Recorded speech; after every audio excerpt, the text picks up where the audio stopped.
வணக்கம். ஸோ இன்னைக்கு special channel Hema Babu கிச்சனில் ஒரு அருமையான ஹெல்த்தி வேர்சன் தான் நீங்கள் பண்ணி பார்க்க போகிறோம். ஸோ அது என்ன சொல்லி பார்த்தீங்கன்னா சோயா சங்க். சோயா சங்க் வச்சு ஒரு சூப்பரான ரைஸ் வெரைட்டி ஒன்று வந்து செஞ்சு காட்ட போகிறேன் நான். இது வந்து பார்த்தீங்கன்னா ஒரு அரை மணி நேரத்தில் வந்து இந்த புலாவை வந்து நம்ம ரெடி பண்ணிடலாம். ஸோ ஒர்க் பண்ணுற லேடிஸ்லாம் ரொம்பவே ஈஸியாக இருக்கும். இதை டக்குன்னு பண்ணிவிட்டு ஒர்க் பண்ணுறதுக்கு வேகமாக பேக்கிங் பண்ணிட்டு கிளம்புறதுக்கு ரொம்பவே ஒரு ஈஸியான அருமையான ரெசிபி இது. ஸோ வாங்க இதை எப்படி ஈஸியாக வந்து செய்யலாங்கிறத ஒன் பை ஒன்னாக செஞ்சு காட்டுறேன். எல்லாரும் வீடியோக்குள்ளே போகலாம். ஸோ ஃப்ரெண்ட்ஸ், இப்போ பார்த்தீங்கன்னா 2 கப் அளவுக்கு சோயா வந்து நம்ம எடுத்துக்கலாம். ஸோ இப்போ இது வந்து ட்ரையாக தான் இருக்குது. ஸோ இதை வந்து நம்ம தனியாக வேக வைக்க வேண்டாம். ஸோ இது கூட வந்து 1 லிட்டர் தண்ணியை நல்லா கொதிக்க வச்சு அதை வந்து இதில் ஊற்றிடுங்க. ஸோ இதை தனியாக வேக வைக்கணும்னு அவசியம் கிடையாது. ஒரு 10 நிமிஷம் ஊறினா போதும். ஸோ இது கூட வந்து 1 டீஸ்பூன் சால்ட்டு, ஸோ உப்பு மட்டும் போட்டு நல்லா கிண்டிட்டு ஒரு மூடி போட்டு இதை அப்படியே வச்சுருங்க. ஒரு 10 நிமிஷம் இது நல்லா ஊறட்டும்.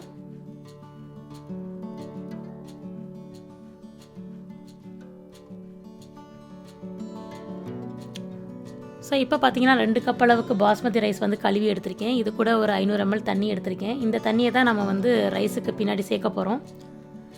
ஸோ இப்போ வந்து ஒரு நல்ல ஒரு நான்ஸ்டிக் பேன் ஆர் இந்த மாதிரி ஒரு காப்பர் பேனில் வந்து கீ வந்து 1 teaspoon, so any cooking oil சேர்த்துக்கோங்க. ஸோ அது கூட வந்து நம்மளோட கரம் மசாலா எல்லாத்தையும் நீங்கள் வந்து ஒன் பை ஒன்னாக அதில் சேர்த்துக்கோங்க.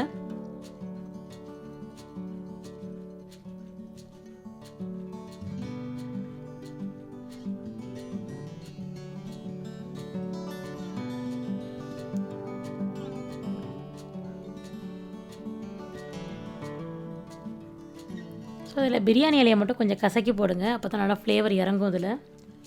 ஸோ நல்லா எல்லாத்தையும் வந்து எண்ணெயில் நல்லா தாளிச்சுக்கோங்க. ஸோ இதில் வந்து ஒரு மீடியம் சைஸ் ஆனியன், பெரிய வெங்காயம் வந்து நல்லா நீல வாக்கில் கட் பண்ணி அதையும் லைட்டாக போட்டு இந்த மாதிரி வதக்கிக்கோங்க. ஸோ இது கூட வந்து 2 டேபிள் டீஸ்பூன் இஞ்சி பூண்டு பேஸ்ட்டு சேர்த்துக்கோங்க. ஸோ இதுக்கு வந்து காரமே பச்சை மிளகா தான் கொடுக்க போகுது. ஸோ அதனால் ஒரு 12 மிளகா, நல்ல காரமான மிளகா வந்து சேர்த்துக்கோங்க. இது வந்து 2 கப் அளவுக்கு பாஸ்மதி ரைஸுக்கு நான் சொல்கிறேன். ஸோ தக்காளி வந்து ஒரு 2 மீடியம் சைஸ் தக்காளி போதும், தாராளம். இது கூட வந்து 1/4 கப்பு தயிர் சேர்த்துக்கோங்க.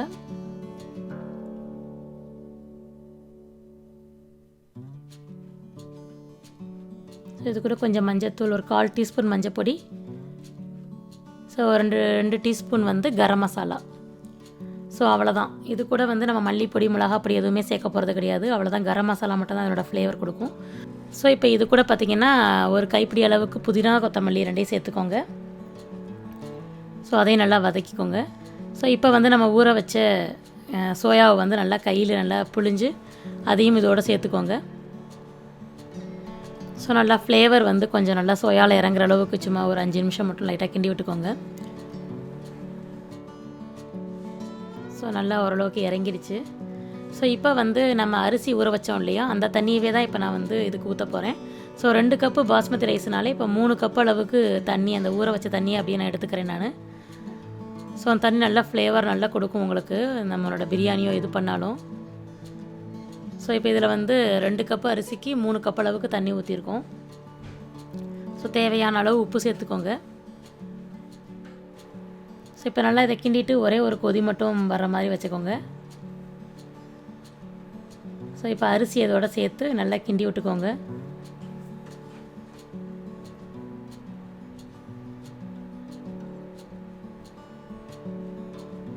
ஸோ அரிசி எல்லாம் அந்த தண்ணியோடு சேர்ந்து நல்லா பாருங்களேன், உங்களுக்கே தெரியும் தண்ணி எல்லாம் கொஞ்சம் கொஞ்சமாக அப்படியே வற்றிடுச்சு. ஸோ இன்னும் ஒரு 2-3 மினிட்ஸ் இதை லைட்டாக இன்னும் கொஞ்சம் கிண்டி விட்டிங்கன்னா இன்னும் கொஞ்சம் தண்ணி வந்து இன்னும் கொஞ்சம் வற்றணும். ஸோ இது இந்த மாதிரி நல்லா இந்த மாதிரி வற்றின உடனே மூடி போட்டு லோ ஃப்ளேமில் ஒரு 15 to 20 மினிட்ஸ் நல்லா தம் போட்டு நீங்கள் பாட்டுக்கு உங்களோட மார்னிங் ஒர்க்கை வந்து நீங்கள் பார்த்துட்ருக்கலாம். ஸோ இது வந்து உங்களுக்கு ரெடி ஆயிரும். ஸோ அவ்வளோதான். இப்போ வந்து இது வந்து லோ ஃப்ளேமில் நம்ம வந்து ஒரு 20 மினிட்ஸ் இதை வந்து வச்சிடலாம்.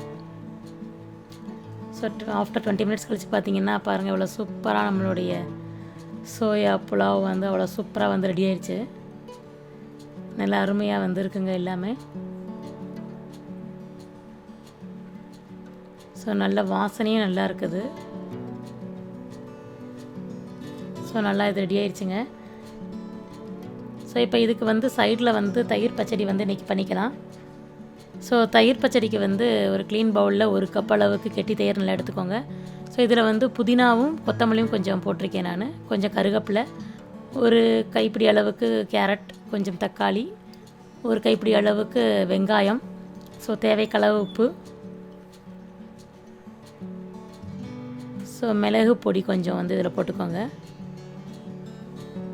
ஸோ அவ்வளோதான். நல்லா மிக்ஸ் பண்ணி விட்டிங்கன்னா நம்மளுடைய ரைத்தா வந்து சூப்பராக வந்து ரெடி ஆயிடுச்சு. ஸோ இப்போ நம்மளுடைய ரைஸும் சூப்பராக ரெடி ஆயிடுச்சு. பக்கத்தில் நம்மளுடைய தயிர் பச்சடியும் ரொம்ப அருமையாக ரெடி ஆயிடுச்சு.